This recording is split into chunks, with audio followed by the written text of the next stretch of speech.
Hey, good afternoon, everybody. It's Austin again. Today I'm going to do a little bit of a reading out of the Book of Mormon, and I don't want to alarm anybody with that. Okay, this book was new to me, and I have found it to be excellent. And I put a feeler out to a couple of you guys to ask if you had heard of it or read any of it, and most of you had either read some of it and said it was good or were eager to read more from it. So today I'm going to go to the Book of Mosiah. All right, and I'm going to start with chapter 2. I had mentioned in another video that I wanted to speak about King Benjamin, and I'm going to read his address bit by bit, and I was just going to read a segment of it, but it's so good that I'm just going to read it start to finish, but due to storage issues on my phone and some other technical issues, especially with lengths of videos that I can send or upload to YouTube. I'm just going to read the first section of it here. I'll see how far I get. I may only get, maybe I'll start with chapter 2. Maybe I'll get to chapter 3. We'll see, okay? But, so in my Book of Mormon, I'm on page 147. Okay, let me flip back here. So this is the beginning of this is the Book of Mosiah, okay? And he's a king. I want to do more research about him and talk about him more, but this is some of the best stuff that I've read. Okay, this guy is a true king. All right, if his words hold true, and I believe that they do. So I'm going to read the heading here just to give us a little bit of background about what's going on. I do still have a little bit of a cold. I'm better than I have been, so forgive me if I kind of sniffle my way through this a little bit or have to wipe my nose or something. I apologize. But I know that you guys are eager to hear from me, some of you, and I appreciate that, and I hope to be able to continue to bring the word to you in an engaging way, and I'll keep working on that. Anyway, let me go ahead and get started with the reading. Right here, chapter 2. King Benjamin addresses his people. He recounts the equity, fairness, and spirituality of his reign. He counsels them to serve their heavenly king. Those who rebel against God will suffer anguish like unquenchable fire. About 124 BC. Okay, so this speech, this address that he's going to give is about 124 years before Christ. And I don't know if they consider that before Christ resurrection in the Americas, which is what a lot of this book is about. Okay, we'll talk about that in other videos. So here we go.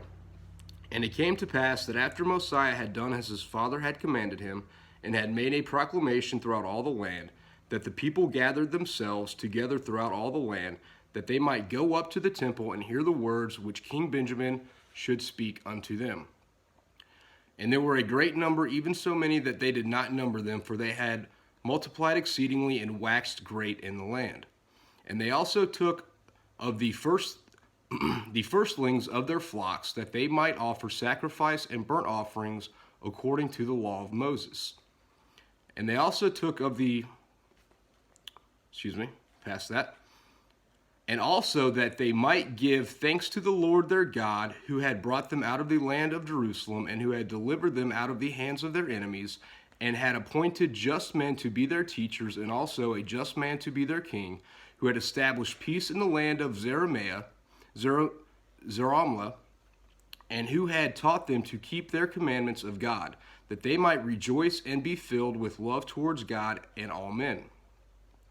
And it came to pass that when they came up to the temple, they pitched their tents round about, every man according to his family, consisting of his wife and his sons and his daughters and their daughters from the eldest down to the youngest, every family being separate from one another. And they pitched their tents round about the temple, every man having his tent with the door there towards of the temple, that thereby they might remain in their tents and hear the words which King Benjamin should speak unto them. For the multitude being so great that King Benjamin could not teach them all within the walls of the temple. Therefore he caused a tower to be erected, that thereby his people might hear the words which he should speak unto them. And it came to pass that he began to speak to his people from the tower, and they could not all hear his words because of the greatness of the multitude.